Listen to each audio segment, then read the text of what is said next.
Hey everybody, this is Justin from FrugalSnobs.com. What is up, YouTube? I brought Christian with me to say hello. Hello. And we brought everyone another currency review video. By the way, folks, before we get into this, thank you for subscribing to the YouTube channel and to the podcast, the Frugal Snobs podcast, that is. It helps us out. As is always, you can check out more at FrugalSnobs.com.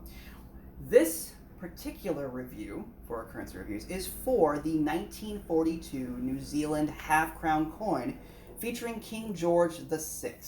Now, Christine, before we get into the front side of this coin, do you mind if I go through a couple of facts? Sure. So just a couple of coin facts here, and we'll also be discussing some historical facts. First of all, this coin weighs in at 14.14 grams, and you might wonder, well, why is that significant? It's significant because 7.07 grams, or 50%, of this coin is composed in silver. So if you are on the hunt for New Zealand currency, shillings, half crowns, and crowns specifically, these coins will have been struck in 50% silver through 1946. So keep that in mind, folks. And by the way, the New Zealand pound and the related coinage for the New Zealand currency ceased in 1967 in favor of the New Zealand dollar. Another factoid. Sorry. I want to throw that in there. So do you want to jump into the front side of the coin? Sure. Let's jump into the front side of the coin. Front side of the coin, as mentioned, features King George VI. No crown here, folks. That is, I believe, custom. Yes. For coinage in the territories. Is that correct? Yes. Actually, I believe I'm a majority of coins. At least for him. Yes, for him. There are some instances of George wearing a crown, folks. The 5 Indian rupee, the imperial rupee, which we'll discuss also at a later time, also features King George VI in crown on a banknote. Yes. So, but in this case, no crown.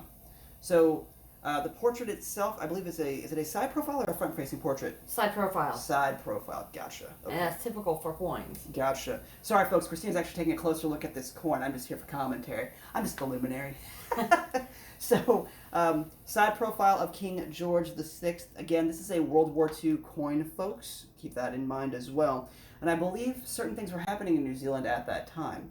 I believe rationing began in 1942 in New Zealand. Of certain items. Okay, and that would include, I believe, sugar and what else other than sugar? Tea. It was sugar in late April, and then starting in June, it was tea rationing.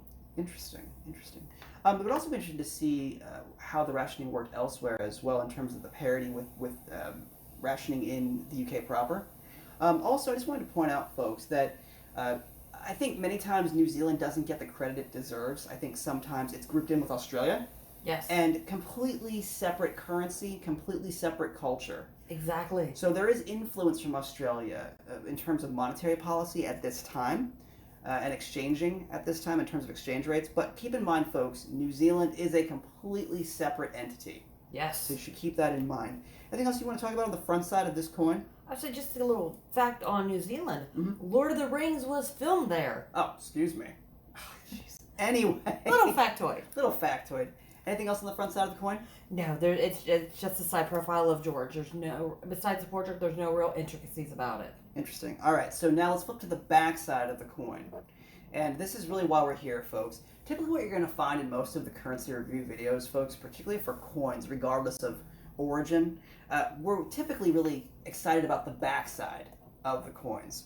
So on the back side of this coin, we feature a number of things going on here. Shield, crown, a number of things. So Christina, do you want to go through more of the intricacies of the back side of this coin? Yes, this is a very intricate coin. I want to say banknote, but coin.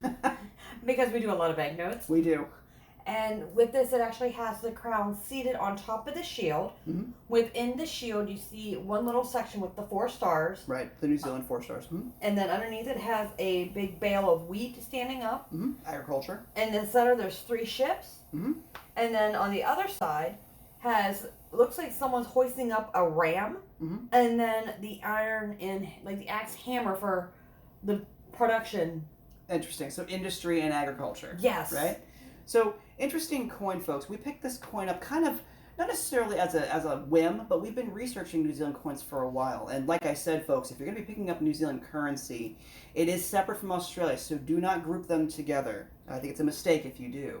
And in addition to that, New Zealand currency, from what we can find, is quite pricey. Yes. Quite pricey. Christina, you recently picked up at a good price a 1977 commemorative New Zealand dollar, which we'll bring to everyone also on a future review. But these coins, banknotes, are pricey. Yes. Quite pricey. If anybody needs a bit of a, how do I put this, a little bit of a reference here, just from a reference standpoint, I was recently looking at a New Zealand pound from, I believe, in the 1930s to 40s, and just as a range here, and it, I believe, sold for $81 US. Yes. So these particular coins and banknotes are definitely a find for folks. They're very pretty, I will admit, but they will cost you a pretty penny, but I do think they're worth every bit of it. Yes. Is that fair? All right, we go ahead and wrap this up? Actually, I wanted to describe the back a little bit more. Excuse me. Okay, go ahead. Because on the outside of the shield, on both sides, you actually have some tribal art as well. I see, for the going native, at the sides, for yes. the native peoples Yes. of New Zealand. And then one thing we forgot about the front of the coin. Oh, okay. What else?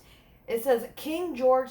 Actually, it says George VI, King Emperor. That's right. I remember us talking about this and thinking it was really cool. And we should also go through a review of the reasoning for the emperor or empress title in the colonies as well, or territories, and we'll go through that in a separate discussion. I think we'll talk about that when we discuss more on the Indian rupee note. Yes.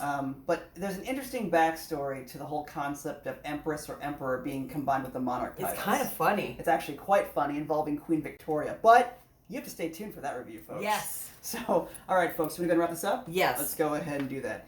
If you like what you see, what you hear, folks, as always, please check out, as I said, the Frugal Snobs podcast. You can find out more at frugalsnobs.com. You can track us down on social media, available on Facebook at facebook.com/frugalsnobs, on Twitter at frugalsnobs. And, of course, you can check out the podcast on your podcatcher or podcasting network of choice, and subscribe to the channel while you're here. It helps us out. Until we speak again, folks, be well. Never pay retail. Take care of yourself and each other.